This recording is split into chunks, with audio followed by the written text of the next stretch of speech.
মহান মুক্তিযুদ্ধের সময় পাকিস্তানি সেনারা শুধু নির্বিচারে হত্যাই করেনি, নারীদের নির্যাতনের পাশাপাশি করেছে গণধর্ষণ।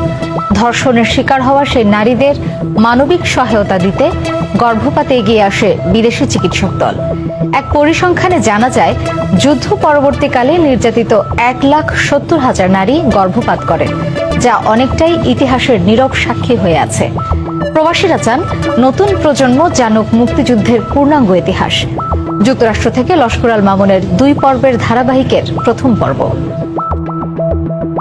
সরকারি হিসেবে 2.5 লাখ ও গবেষকদের হিসেবে 4,60,000 নারী 71-এ ধর্ষিত হন পাকিস্তানি সেনা ও তাদের দোসরদের দ্বারা। একটি ইটালিয়ান মেডিকেল সার্ভেতে ধর্ষণের শিকার নারীর সংখ্যা উল্লেখ করা হয় 40,000।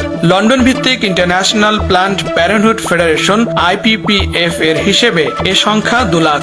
আর গর্ভপাতে সহায়তা দিতে আসা অস্ট্রেলীয় চিকিৎসক ডাক্তার জিওফ্রে ডেভিস ও মার্কিন গর্ভপাত বিশেষজ্ঞ চিকিৎসক ডাক্তার হার্বি লিরয় কারমেন এবং মার্কিন গণমাধ্যমের তথ্য মতে তা 2 লাখেরও বেশি।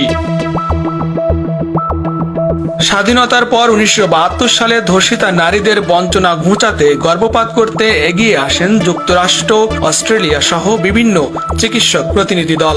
1972 সালের 10 ফেব্রুয়ারি মার্কিন সংবাদপত্র দ্য ব্রায়ান টাইমসে লেখা হয়, মার্কিন গর্ভপাত বিশেষজ্ঞ চিকিৎসক ডাক্তার হার্বি লিরয় কারমেনের নেতৃত্বে একটি চিকিৎসক ও গবেষক দল বাংলাদেশে গর্ভপাত ও চিকিৎসা সেবা দেওয়ার কথা।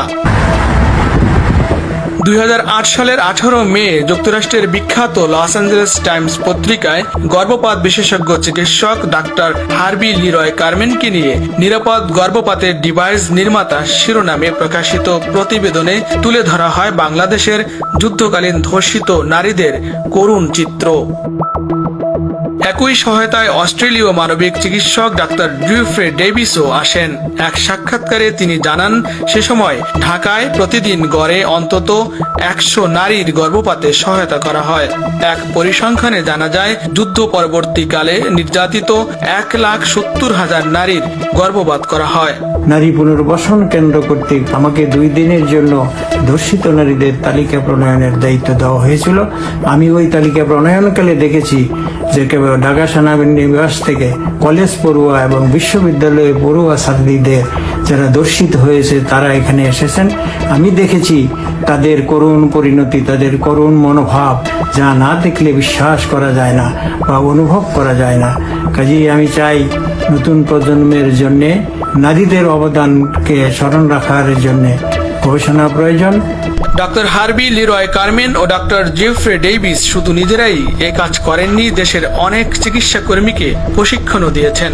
2008 সালের 6 মে ক্যালিফোর্নিয়ার সান্টা বারবারায় ইহলোক ত্যাগ করেন নিরাপদ গর্ভপাতের ডিভাইস নির্মাতা, বাংলাদেশের দুঃসময়ে মানবিক সহায়তা দানকারী এই চিকিৎসক ডাক্তার হার্বি লিরয় কারমেন।